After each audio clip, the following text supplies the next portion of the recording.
They said Tundi and Lara were born for each other. From childhood, their laughter danced through the dusty like wind whispering through palm leaves. Wherever Tundi ran, Lara followed barefoot, playful, and radiant as morning dew. When they fought, it lasted only until sunset. When they smiled, even the elders smiled with them. But love is like fire, it warms the heart, but it can also burn. For even the strongest love must walk through storms before it becomes gold. And when Tundi and Lara grew, their love would soon be tested by something deeper than distance, stronger than doubt, the silent pain of waiting for what others receive so easily. One afternoon, under the old mango tree, Tundi whispered, "Lara, I'll marry you one day, no matter how long it takes." She laughed, throwing mango peel at him. "You don't even have a job, Tundi. How will you pay my bride price?" They both laughed. But neither knew that life was already preparing its test.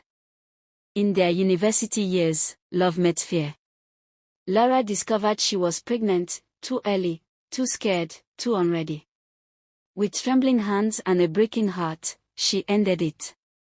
Tundi held her as she wept. "We'll have another chance, Lara. One day, when we're ready." But some choices echo longer than we ever expect. They married 5 years later. The village danced. The drums sang their names. Everyone said, "This love will last forever."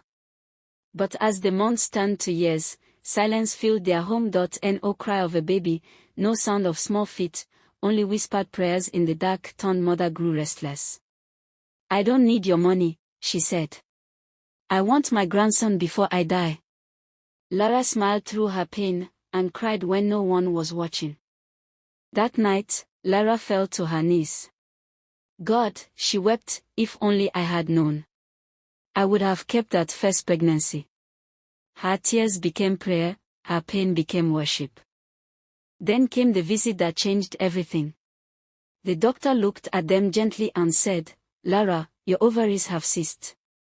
You may not ovulate again." Silence. Only the sound of her tears answered. Lara returned to the same mango tree of her youth. She sat there, her eyes lifted to the sky.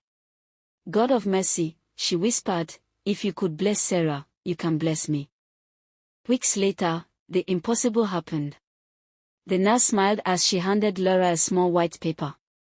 Her heart stopped, the test was positive. But that was not all.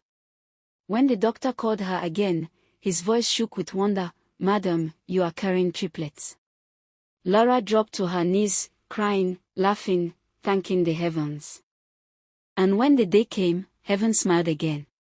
3 cries filled the room, loud, strong, and full of promise. Tundi wept as he held his children, whispering, "We waited, but God remembered us." Under the silver moon, Lara sat holding her babies close. Tundi watched from the doorway, smiling softly. The same moon that once saw her tears now watched her joy. And so, the story of Tundi and Lara lives on. Remember, never stop believing. For even barren soil can bloom again, when watered with faith and love.